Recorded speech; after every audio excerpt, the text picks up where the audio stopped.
Hey guys, जब से CCMN का काउंसलिंग स्टार्ट हुआ है और डीयू बीएचयू के भी जो कट ऑफ वगैरह रिलीज हो रहे हैं, एक बहुत ही कॉमन क्वेश्चंस आप लोग पूछ रहे हो। बहुत मैसेजेस में लिंक्डइन और ईमेल पे भी आ रहे हैं कि which one I will go for, either I should pursue MSc computer science from NIT Trichy और I should go for MSc statistics from DU और बीएचयू। तो इस वीडियो में हम लोग उस पर ही बात करेंगे और सीसीएमएन का जो राउंड 2 का अलॉटमेंट है वो भी हो गया है और कट ऑफ वगैरह भी जो है उनके पोर्टल पे शो हो रहा है। और ये आप कट ऑफ देख सकते हो कि ओबीसी का जो सेकंड लिस्ट में जो कट ऑफ वो 465 जो कि 22 और 23 के रेस्पेक्ट में काफ़ी ही ज़्यादा गया है। और इसके अलावा जो ट्रिपल आईटी का भी कट ऑफ है वो भी देख सकते हो। मैथमेटिकल स्टैटिस्टिक्स के लिए एससी कैटेगरी में बस एक सीट अलॉट हुआ है 782 पे। इसका मतलब कि पहले जो है सीटें फिल हो चुकी हैं राउंड 1 में। और राउंड 2 का भी ये आप देख सकते हो, ट्रिपल आईटी का, एमएससी डेटा साइंस का, और इसके अलावा जो डिफेंस का है इसका भी जो कट ऑफ आप देख सकते हो। तो मेन जो मुद्दा है इस वीडियो का उस पर हम लोग बात करते हैं।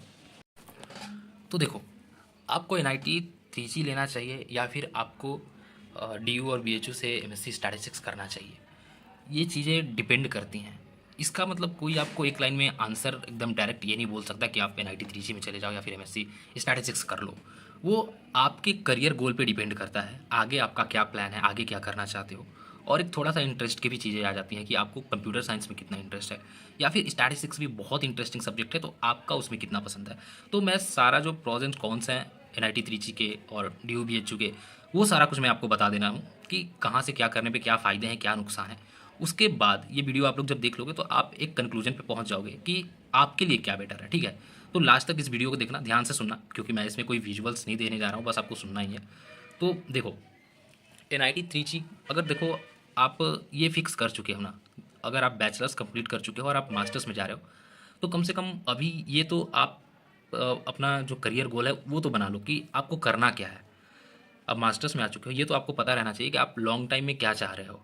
तो अगर आप ये चीज़ चाहते हो कि लाइक कि मुझे कॉर्पोरेट में ही जाना है, मुझे पैसे बनाने हैं, आपका ये चीज़ें अगर फिक्स है कि नहीं यार मुझे गवर्नमेंट के चक्कर में नहीं पड़ना है, मेरे को पीएचडी वगैरह भी नहीं करना है, मुझे कॉर्पोरेट लाइफ में ही जाना है, मुझे डेटा साइंस जो भी एआईएमएल का जो फील्ड है या फिर सॉफ्टवेयर इंजीनियरिंग का जो भी फील्ड है, इसमें अगर आप इंटरेस्टेड हो, पूरा तुम्हारा अगर डेडिकेशन है कि उस फील्ड में जाना है, तो देखो एनआईटी त्रिची बेस्ट रहेगा। इसके रीज़न ये है कि सबसे पहले आपको एनआईटी त्रिची में अपॉर्चुनिटी ज़्यादा मिलेंगे, अच्छी अच्छी कंपनीज वहाँ पे आएंगे। एनआईटी त्रिची की अगर रैंकिंग की भी बात करो बीटेक वगैरह के लिए, जो टेक्नोलॉजी के लिए, कंप्यूटर साइंस प्रोग्राम के लिए, यानी कि जो एनआईआरएफ रैंकिंग भी आता है ना, उसमें इंजीनियरिंग के लिए जो एनआईटी त्रिची है वो देखोगे टॉप की जो 8-9 आईआईटीज है उसके बाद इसका रैंक आता है, यानी कि बहुत सारे आईआईटी से भी बेटर होता है एनआईटी त्रिची। तो एक ब्रांड रहेगा, आप अगर रिज्यूमे में कहीं मेंशन किया हो कि आपने एनआईटी त्रिची से पढ़ा है तो एक ये ब्रांड वैल्यू है। एक तो कॉर्पोरेट में जाने के लिए ये एक बहुत अच्छी चीज़ है। सेकंड चीज़ जो मैं बोला कि आपको वहाँ अपॉर्चुनिटी ज़्यादा मिलेगी, वहाँ ज़्यादा बेटर कंपनी आएंगी जहाँ ज़्यादा पैकेजेस पे आएंगी। अगर तुम कंपेयर करोगे डीयू और बीएचयू से, तो अगर बीएचयू की बात करोगे तो देखोगे हाईएस्ट पैकेज 16 लाख के आसपास की कंपनियाँ आ जाती हैं, उसमें भी बहुत कम लोगों को लेकर जाती हैं, 3 4 5 ज़्यादा से ज़्यादा। उसी तरह डीयू में भी देखोगे तो सीटी शायद मुझे आता है, लगता है कि हाईएस्ट लेकर के जाता है 20-22 के आसपास, और बहुत कम लोग जाते हैं। यानी कि एवरेज सैलरी अगर डीयू बीएचयू का देखोगे तो वो 10 से 12 के बीच में ऐसे लाई करता है। लेकिन अगर एनआईटी त्रिची में जाते हो तो ये बहुत फ्लैक्सिबल है, वो आपके स्किल्स पे बहुत डिपेंड करता है, आपके कैपेबिलिटी पे बहुत डिपेंड करता है। अगर आप वहाँ जा करके बहुत अच्छा करते हो, एक तो आपको मौका मिलेगा एनआईटी त्रिची में कि आप डेटा साइंस वाले फील्ड में भी जा सकते हो, या फिर आप खुद को जो सॉफ्टवेयर डेवलपर वाला जो फील्ड होता है उसमें भी शिफ्ट कर सकते हो। उसका जो कोर्स करिकुलम है, आपने पहले से स्टैटिस्टिक्स पढ़ा हुआ है तो आप खुद को डेटा साइंस वाले में भी रख सकते हो, या फिर जो वहाँ का कोर्स करिकुलम है उसको फॉलो करके उसे थोड़ा अच्छे से करके आप सॉफ्टवेयर इंजीनियरिंग वाले, सॉफ्टवेयर डेवलपर वाला जो फील्ड है उसमें भी जा सकते हो। पैकेज काफ़ी अच्छा मिलेगा आपको, वहाँ पे अमेजन जैसे भी कंपनी देखने को मिलेगी और भी जो टॉप की कंपनी है वो सारा कुछ आपको देखने को मिलेगा, और पैकेज भी काफ़ी अच्छा जाने वाला है। अगर आप वहीं बोला हूँ कि अगर आप स्किल्स पे ध्यान देते हो, आप क्रैक करते हो, यानी आपके पास अपॉर्चुनिटी है, वो आपकी कैपेबिलिटी पे डिपेंड करता है, आप कितना मेहनत करते हो, आप कितना फोड़ पाते हो वहाँ पे। ठीक है, तो ये उसका फ़ायदा है एनआईटी त्रिची का। अगर मान के चलो कि अगर तुम अनप्लेस्ड भी रह गए, मतलब ऐसा अगर हो भी गया, तो तुमको एडवांटेज ये रहेगा कि तुम्हारे पास एनआईटी त्रिची का ब्रांड है। अगर तुम ऑफ कैंपस भी अप्लाई करोगे ना, तुम्हें ज़्यादा एज मिलेगा। कोई बीएचयू डीयू का स्टूडेंट है और तुम अप्लाई करते हो एनआईटी त्रिची, तुम्हारे रिज्यूमे में मेंशन है, तुमने थोड़ा सा एफर्ट कर दिया, इंटरव्यू अच्छा दे दिया, तो तुम्हारे चांसेस ज़्यादा है ऑफ कैंपस में भी प्लेसमेंट होने लेने का। ठीक है, अब देखो घाटे क्या है मैं ये बताता हूँ एनआईटी त्रिची में। पहला घाटा ये है कि आपको मैं बोला कि कंपटीशन देखो ज़्यादा होगा, वहाँ पे आप चाहोगे कंपनीज अच्छी अच्छी आएंगी, पैकेज आपको अच्छा मिलेगा, लेकिन फोड़ना आपको पड़ेगा, क्योंकि वहाँ जो स्टूडेंट्स हैं बीटेक वाले भी स्टूडेंट्स आपके साथ में बैठेंगे, और भी उसके साथ में जो कोर्सेज हैं मतलब इस फील्ड से रिलेटेड, वो भी स्टूडेंट्स जो है आप बैठेंगे, क्योंकि आज के टाइम देख रहे हो ना, मैकेनिकल इंजीनियरिंग हुआ, सिविल इंजीनियरिंग हुआ, और भी जो ब्रांचेज हैं उसमें प्लेसमेंट उतना अच्छा नहीं रहा है। इसकी वजह से वो भी स्टूडेंट्स जो है ना सेकेंड ईयर से ही स्टार्ट कर देते हैं ये सारी चीज़ें पढ़ना, एमएल वगैरह, डीएल वगैरह, वो भी डेटा साइंस के फील्ड में आ जाते हैं, क्योंकि ये फील्ड में कोई भी आ जाता है। तो थोड़ा कंपटीशन आपको देखना पड़ेगा। तो ये आपका पहला थोड़ा सा डिसएडवांटेज बोलूँगा कि आपको मेहनत वहाँ करना पड़ेगा। प्लेसमेंट अगर अच्छा लेना चाहोगे तो फिर मेहनत ज़्यादा करना पड़ेगा। और दूसरा डिसएडवांटेज ये है 93G का। जैसे मैं बोला कि अगर आप कॉर्पोरेट में जाना चाहते हो तो ठीक है, और अगर आप एमएससी कंप्यूटर साइंस करते हो और एक स्टूडेंट्स को एमएससी स्टैटिस्टिक्स करता है, तो फिर उसके लिए गवर्नमेंट सेक्टर में भी थोड़ी सी अपॉर्चुनिटी जो है वो ज़्यादा है। आज के टाइम पे देखोगे कि एमएससी स्टैटिस्टिक्स के लिए भी कुछ स्पेशल पोस्ट आ जाते हैं जिसमें बस स्टैटिस्टिक्स के स्टूडेंट्स जो हैं अप्लाई कर पाते हैं। लाइक अगर मैं बात करूँ, जैसे अभी सीजीएल का ही देख लो तुम, उसमें junior statistical officer, statistical invigilator, ऐसे पोस्ट है, उसमें स्टैटिस्टिक्स के स्टूडेंट्स के सेलेक्ट होने के ज़्यादा चांसेस हैं, क्योंकि कंपटीशन कम है, बस उसमें स्टैट्स वाले एलिजिबल हैं। उसी के साथ साथ आईएसएस, आरबीआई, ये जॉब्स भी हैं। उसके साथ साथ स्टेट्स में भी वैकेंसीज आती हैं जिसमें स्टैट्स वाले जो हैं एलिजिबल रहते हैं। तो ये सब में फिर आप नहीं रह पाओगे, ये सब के लिए आप एलिजिबल नहीं हो, ठीक। और अगर आप फिर पीएचडी भी करना चाहोगे तो फिर थोड़ा सा एक कन्फ्यूजन वाला हो जाएगा आपके लिए। बैचलर्स आपने स्टैटिस्टिक्स में किया, मास्टर्स फिर आपने कंप्यूटर साइंस में कर लिया, या अगर आप पीएचडी स्टैट्स में करना चाहोगे तो फिर आपके पास वो मास्टर्स डिग्री नहीं है स्टैटिस्टिक्स का। कुछ आईआईटीज़ वगैरह होते हैं जहाँ पे आप एलिजिबल तो रहोगे स्टैटिस्टिक्स में करने के लिए, लेकिन आप समझो बैचलर्स बस किया स्टैटिस्टिक्स में, मास्टर्स में बहुत सारा जगह जो डीप में कोर्सेज हैं, जैसे कि टाइम सीरीज हुआ, मल्टीवेरिएट हुआ, और भी बहुत सारे कोर्सेज जो डीप में पढ़ने रहते हैं। तो वो आपको नॉलेज नहीं रहेगा तो आप बस एलिजिबल रह के भी पीएचडी स्टैटिस्टिक्स में नहीं कर पाओगे। और फिर आप पीएचडी कंप्यूटर साइंस में भी करने में थोड़ा सोचना पड़ेगा कि यार बस 2 ही साल तो कंप्यूटर साइंस पढ़ा हूँ, कोई स्टूडेंट्स 5 साल से कंप्यूटर साइंस पढ़ते आ रहा है, बैचलर्स मास्टर। तो फिर आप पीएचडी करने में थोड़ा सा आपके पास डिलेमा होगा कि यार मैं कंप्यूटर साइंस में करूँ या फिर स्टैटिस्टिक्स में करूँ। तो अगर देखो, अगर आप एकदम स्ट्रेट हो कि आपको कॉर्पोरेट सेक्टर में जाना है, पैसे बनाने हैं, इस फील्ड में मेरे को इंटरेस्ट है, मुझे डेटा साइंस या फिर सॉफ्टवेयर इंजीनियरिंग वाले फील्ड में, ये अगर आपके दिमाग में है तो फिर आपके लिए NIT 3G will be better. उससे बढ़िया नहीं है आपको डी और BHU, ठीक है। ये आपके हो गए 93G के प्रोस एंड कॉन्स। अब मैं बताऊं तुमको डी BHU का, तो यही चीज़ें तुम अपोजिट रख लो। देखो, अब मैं डी और BHU की बात करूं तो आपको प्लेसमेंट यहाँ भी हो जाएंगे। प्लेसमेंट देखो डी BHU में भी काफ़ी अच्छा रहा। परसेंटेज की मैं बात करूँ, number of students getting placed, ठीक है, तो अच्छे नंबर में प्लेस्ड हो जाते हैं स्टूडेंट्स। लेकिन अगर आप पैकेज की बात करोगे तो फिर वहीं मैं बोला ना 10 से 11 लाख पैकेज, एवरेज 8 लाख 7 लाख पे भी स्टूडेंट्स प्लेस्ड होते हैं। तो आपका जो है पैकेज वो कम रहने वाला है। प्लेस्ड हो जाओगे, मतलब कुछ स्टूडेंट्स नहीं होते हैं, फिर भी अगर इस बार ही अगर मैं BHU की बात करूँ तो लगभग 85 to 90% स्टूडेंट्स प्लेस्ड हो गए, और DU में भी लगभग मतलब 75-80% तो हो ही गए होंगे। एग्जैक्ट मुझे DU का आइडिया नहीं है, लेकिन मतलब अच्छा प्लेसमेंट हो गया है लास्ट आते आते तो प्लेसमेंट कुछ स्टूडेंट्स को छोड़ के मैक्सिमम लोगों का प्लेसमेंट हो जाता है यहाँ से भी। ये आपका जो है, और पैकेज जो है कम रहने वाला है as compare to NIT 3G। लेकिन फ़ायदा यहाँ पे ये है कि आपको कंपटीशन कम रहेगा। अगर आप DU में या फिर BHU में एडमिशन लेते हो तो आपके पास मतलब कंपटीशन के नाम के पे बस आपके बैचमेंट होने वाले हैं।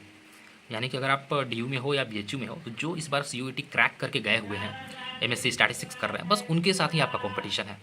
हो सकता है कि वो नंबर 80 स्टूडेंट्स हो, 90 स्टूडेंट्स हो, यानी कि बस 80, 90, 100 स्टूडेंट्स में ही आपका कंपटीशन रहने वाला है। और सारे के सारे जो हैं एक ही स्ट्रीम से, एक ही क्लास में पढ़ रहे हो, तो कौन कितना पानी में, ये सारा कुछ आपको पता रहता है। NIT 3G में ये नहीं होने वाला है। आपको नहीं पता है बीटेक वाले क्या कर रहे हैं, कितना पढ़ रहे हैं, ये सारा कुछ। और यहाँ पे आप जो है सेम क्लास में सब लोग बैठे हो, तो हाँ कितना कंपटीशन है अपने क्लास में, ये सारा कुछ आपको पता रहने वाला है। तो कंपटीशन नहीं रहेगा, आपको जो है कम मेहनत में प्लेसमेंट यहाँ पे मिल जाएगा। पैकेज कम रहेगा लेकिन कम मेहनत में आपको प्लेसमेंट यहाँ पे मिल जाएगा। और कंपनीज़ की देखो मैं बात करूँ तो अब यहाँ पे बहुत अच्छी अच्छी कंपनीज जो है बहुत कम ही आएंगी। अगर DU BHU की ही मैं बात करूँ तो बहुत कम ही कंपनी हैं जो अच्छी अच्छी आती हैं। उसके बाद तो फिर वहीं बहुत कम पैकेज हो जाते हैं। आपको बहुत बढ़िया कंपनी जो है उतनी नंबर में नहीं दिखाई देंगी। अगर मैं BHU की बात करूँ तो मान के चलो कि 12 से 15 कंपनी विजिट करती हैं, जिसमें से आप मान के चलो कि 6-7 कंपनी बहुत अच्छी मान लो मिल गई। उसी तरह से DU में भी बात करो तो मुझे लगता है कि 20-25 शायद, एग्जैक्ट मुझे आइडिया नहीं है, थोड़ा DU का देख लेना, लेकिन मुझे लगता है कि 20-25 वहाँ पे भी कंपनी आती होंगी, शायद इससे ज़्यादा नहीं आती होंगी। तो नंबर ऑफ़ कंपनी जिधर आपको कम देखने को मिलेंगे। अगर वहीं NIT 3G में बात करो तो पता नहीं वहाँ 150-200 के आसपास भी कंपनी, उससे भी ज़्यादा कंपनीज आती हैं। तो अगर आपके परसेंटेज अच्छे हैं तो आप बहुत सारे जो है कंपनीज़ में एलिजिबल रहोगे। अब अपॉर्चुनिटी की मैं बात करूँ तो देखो, अगर आप DU BHU में रहते हो तो आपके पास जो है कॉर्पोरेट का मौका है कि आप कॉर्पोरेट में भी जा सकते हो। लेकिन अनप्लेस्ड हो जाते हो तो फिर थोड़ा सा आपके पास डिफ़िकल्टी होता है ऑफ कैंपस लेने में, क्योंकि DU BHU का मतलब NIT त्रिची जैसा तो ब्रांड वैल्यू नहीं है ना, वो एक अलग ही लेवल का है। फिर भी ऑफ कैंपस में भी DU BHU से भी लोग प्लेस्ड हो जाते हैं। अब ऑफ कैंपस में आप जाते हो तो फिर आपका पैकेज बहुत कम हो जाता है DU BHU के स्टूडेंट्स का। एक तो मिलना ही बड़ा मुश्किल हो जाता है, अगर मिल भी जाता है तो फिर बहुत अच्छा पैकेजेस जो है नहीं मिल पाएगा। अगर काबिलियत है, देखो एक्सेप्शंस की मैं बात नहीं कर रहा हूँ, काबिलियत है तो हो जाएगा। अब देखो एक एडवांटेज अब ये है DU BHU में कि आपके पास प्लेसमेंट का भी मौका है, आप प्लेसमेंट भी ले सकते हो। और आप अगर MSc स्टैटिस्टिक्स कर लेते हो तो आपके पास गवर्नमेंट फील्ड में, PhD के भी फील्ड में आपके पास अच्छा मौका है। आपके पास एक है कि मैं स्विच कर सकता हूँ। अगर मान लो कि आप कॉर्पोरेट में गए, 1 साल 2 साल काम किए, आपको पसंद नहीं आया कि नहीं यार मेरे से नहीं हो पाएगा, तो फिर यह है कि आप MSc स्टैटिस्टिक्स किए हुए हो तो फिर आपके पास मौका है कि चलो आप गवर्नमेंट के लिए प्रिपेयर मन कर दिया तो आप करने लगे। स्टैटिस्टिक्स आपने मास्टर तक ठीक ठाक पढ़ा है, किसी भी जॉब में जा करके कोई IAS में भी चला जाता है, RBI में भी चला जाता है, स्टेट्स में भी ASO जो भी वैकेंसीज आती हैं, CGL के अंडर ही जो आया, तो ये सब में भी मतलब है, तुम जा सकते हो। CGL वगैरह में भी जो NIT त्रिची से हैं वो भी जा सकते हैं, क्योंकि उसका जो एलिजिबिलिटी है वो बैचलर से होता है। IAS का भी एलिजिबिलिटी बैचलर ही होता है, लेकिन कोर्सेज सारे मास्टर्स के होते हैं, हाई लेवल होते हैं, तो बस बैचलर्स करके आप IAS क्रैक नहीं कर पाओगे। और आपके पास PhD का भी ऑप्शंस है कि आपने मास्टर्स और बैचलर्स मास्टर दोनों स्टैटिस्टिक्स में किया है, तो आपके पास एक क्लियर माइंड है कि यार मुझे स्टैट्स में PhD करनी है। आपके पास डिलेमा नहीं है यहाँ पे, आप आराम से गेट स्टैटिस्टिक्स या फिर CSIR नेट, UGC नेट कोई भी क्रैक करके और आराम से जो है PhD के लिए जा सकते हो। तो आपका अगर करियर गोल क्या है ये फिक्स है ना, तो मुझे लगता है कि मैंने इतना देर तक जो भी बातें बोली आप डिसाइड कर पाओगे कि आपको क्या करना है। तो पहले करियर गोल फिक्स कर लो, और उसके बाद जो मैंने बताया इस वीडियो में उसको थोड़ा सा ध्यान से सुनो। और एक बात हमेशा ध्यान रखना कि चाहे आप NIT त्रिची में चल जाओ, चाहे आप BHU में चल जाओ, चाहे आप DU में चल जाओ, कहीं भी कोई भी फैकल्टी आपको इतना ढंग से नहीं पढ़ा देगी कि आपको एफर्ट नहीं करना पड़ेगा और आपको समझ में आ जाएगा। अगर आप NIT त्रिची में भी चले जाते हो ना, तो ऐसा मत सोचना कि वहाँ की फैकल्टी मुझे सारा कुछ बता देगी, मैं समझ जाऊँगा। नहीं, ऐसा नहीं होने वाला है। तुमको ही मेहनत करना पड़ेगा प्लेसमेंट के लिए, तो खास करके तुम चाहे DU में हो, चाहे BHU में, चाहे NIT त्रिची में हो, तुमको ही खुद से करना पड़ेगा सारा कुछ। ये मान के चलो, फैकल्टी पे डिपेंडेंट मत रहना कि मैं तो टॉप के कॉलेज में जा रहा हूँ, मुझे बहुत अच्छी वहाँ पढ़ाई मिलेगी।